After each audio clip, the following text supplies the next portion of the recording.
students, how are you today? Fine? Oke, Sarah fine semua ya. Hari ini kita mau belajar apa, Miss? Hari ini kita mau belajar bahasa Indonesia. Iya. Sebelumnya kita kan udah belajar tentang apa itu gagasan pokok atau ide pokok. Nah, sekarang kita mau belajar apa, Miss? Kita mau belajar membuat ringkasan berdasarkan gagasan teks, tulis, dan lisan. Boleh dilihat bukunya halaman 7. Yuk kita pelajarin.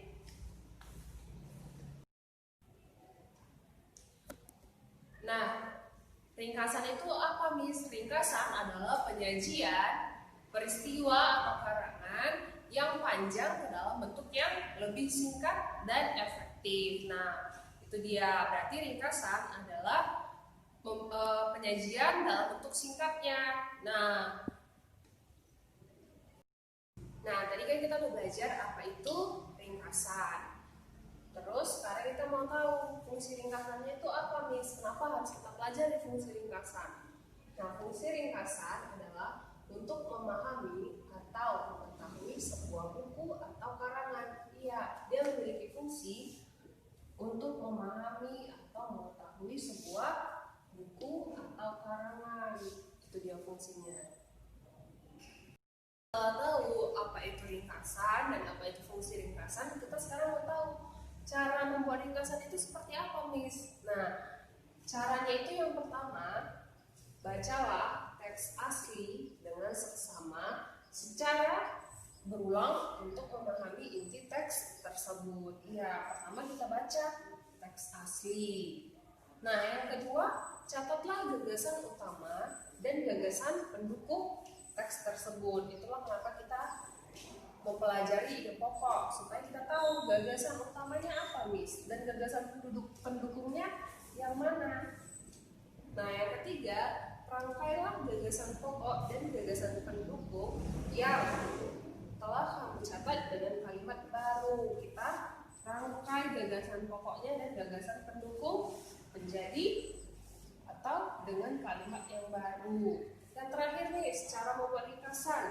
Saat membuat ringkasan, urutan isi disesuaikan dengan naskah asli. Ya, urutan isi disesuaikan dengan naskah asli. Maksudnya gimana, Miss?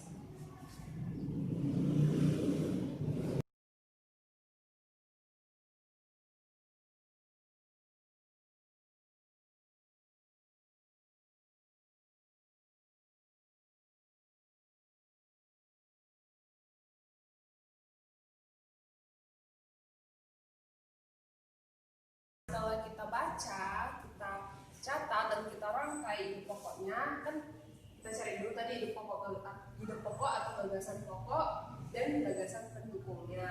Setelah itu kan kita buat urutan isi disesuaikan dengan naskah asli. Maksudnya gimana, Miss, buat urutan isi? Nah, dari cerita itu kan nanti ada beberapa paragraf. Nah, kita buat dulu. Paragraf pertama ini, Miss, kita cari ide pokok. Paragraf kedua, kita cari juga ide pokoknya. Nah, setelah kita dapat ide pokoknya dari cerita ini, maka kita urutkan ide pokok yang pertama itu apa, ide pokok yang kedua itu apa. Makanya setelah kita buat ide pokoknya dari paragraf 1 dan paragraf kedua dan seterusnya, oke, kita akan dapat ringkasannya.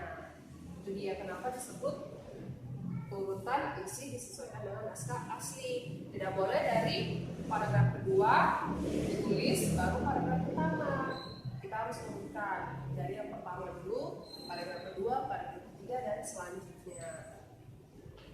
Ini kita akan belajar mencermati gagasan teks visual. Teks visual merupakan teks yang cara penyampaiannya kepada orang lain menggunakan media yang dapat dilihat oleh indera penglihatan. Contohnya apa, Miss? Contohnya seperti gambar.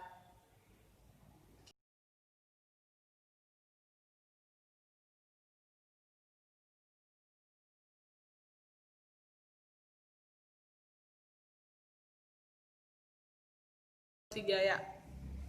Nah, sekian pembelajaran untuk hari ini. Dibaca bukunya tentang ide pokok, ringkasan, dan